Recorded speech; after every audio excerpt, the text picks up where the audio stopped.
श्री राम के न्याय की कहानी। यह कहानी उस समय की है जब देश में राम राज्य था। भगवान श्री राम अपने दरबार में लोगों की समस्याओं का समाधान करके लोगों को न्याय दिलाते थे। एक बार की बात है, भगवान श्री राम का दरबार दिन भर सबकी समस्या को सुलझाने के बाद दरबार की कार्यवाही समेट रहा था। लोग अपनी अपनी समस्या का समाधान लेकर वापस अपने घर जा रहे थे। तभी प्रभु श्री राम ने अपने भक्त लक्ष्मण को बाहर जाकर यह देखने को कहा कि हे लक्ष्मण, जाओ बाहर देख कर आओ कि बाहर कोई न्याय पाने के लिए बचा तो नहीं है। यह सुनकर लक्ष्मण तुरंत बाहर जाते हैं और देखते हैं। उन्हें बाहर कोई नहीं दिखता। इसलिए वह वापस दरबार में आकर भगवान राम को बताते हैं कि नहीं प्रभु, बाहर कोई नहीं है। यह सुनकर प्रभु श्री राम फिर कहते हैं, जाऊं एक बार फिर देख कर आओ कि कोई न्याय पाने के लिए खड़ा तो नहीं है। यह सुनकर लक्ष्मण जी बड़े अचंभित हो जाते हैं कि अभी उन्होंने बताया कि बाहर कोई नहीं है, फिर भी भगवान श्री राम कह रहे हैं कि जाऊं बाहर देख कर आऊं कि कोई खड़ा तो नहीं है। लेकिन लक्ष्मण जी फिर भी बिना देर किए फिर से भगवान श्री राम की आज्ञा मानकर बाहर देखने चले जाते हैं। वह इधर उधर देखकर वापस ही लौट रहे होते हैं कि उनकी नजर एक कुत्ते पर पड़ती है। उस कुत्ते के सिर पर चोट लगी होती है। वह कुत्ते से उस चोट के लगने का कारण पूछते हैं। लक्ष्मण जी को देखकर कुत्ता खुश हो जाता है।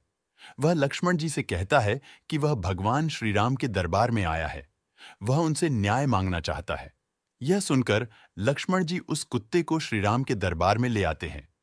कुत्ते ने आकर राम को प्रणाम किया और बोलने लगा। वह बोला, हे राम, मैं न्याय चाहता हूं। मेरे साथ बेवजह हिंसा की गई है। मैं चुपचाप बैठा हुआ था। सर्वथासिद्ध नाम का यह व्यक्ति आया और बिना किसी वजह के मेरे सिर पर छड़ी से वार किया। मैं तो बस चुपचाप बैठा हुआ था। मैं न्याय चाहता हूं।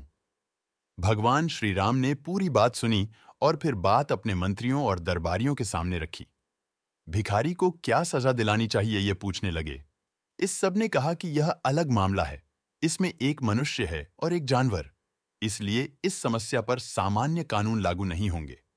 इसलिए राजा होने के नाते यह आपका अधिकार है कि आप फैसला सुनाएं। फिर राम ने कुत्ते से पूछा, तुम क्या कहते हो? क्या तुम्हारे पास कोई सुझाव है? कुत्ता बोला, हां, मेरे पास इस व्यक्ति के लिए एक उपयुक्त सजा है। वह क्या, बताओ? तो कुत्ता बोला, इसे कालिंजर मठ का मुख्य महंत बना दीजिए। राम ने कहा, तथास्तु, और भिखारी को प्रसिद्ध कालिंजर मठ का मुख्य महंत बना दिया गया। राम ने उसे एक हाथी दिया। भिखारी इस सजा से बहुत प्रसन्न होते हुए हाथी पर चढ़कर खुशी खुशी मठ चला गया। दरबारियों ने कहा, यह कैसा फैसला है? क्या यह कोई सजा है? वह आदमी तो बहुत खुश है। फिर राम ने कुत्ते से पूछा, क्यों नहीं, तुम ही इसका मतलब बताते?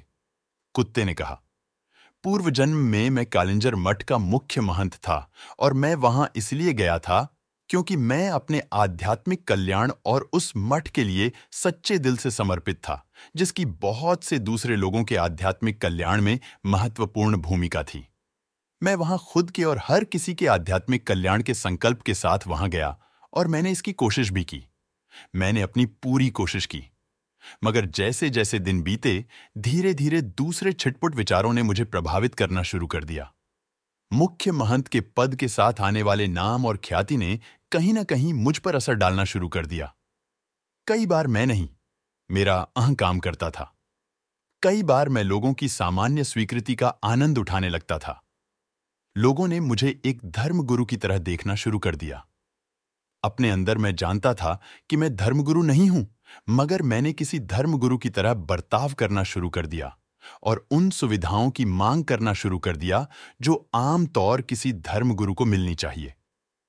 मैंने अपने संपूर्ण रूपांतरण की कोशिश नहीं की, मगर उसका दिखावा करना शुरू कर दिया और लोगों ने भी मेरा समर्थन किया। ऐसी चीजें होती रहीं और धीरे धीरे अपने आध्यात्मिक कल्याण के लिए मेरी प्रतिबद्धता घटने लगी और मेरे आसपास के लोग भी कम होने लगे। कई बार मैंने खुद को वापस लाने की कोशिश की, मगर अपने आसपास जबरदस्त स्वीकृति को देखते हुए मैं कहीं खुद को खो बैठा। इस भिखारी सर्वथासिद्ध में गुस्सा है, वह कुंठित भी है, इसलिए मैं जानता हूं कि वह भी खुद को वैसा ही दंड देगा जैसा मैंने दिया था। इसलिए यह उसके लिए सबसे अच्छी सजा है। उसे कालिंजर मठ का मुख्य महंत बनने दीजिए।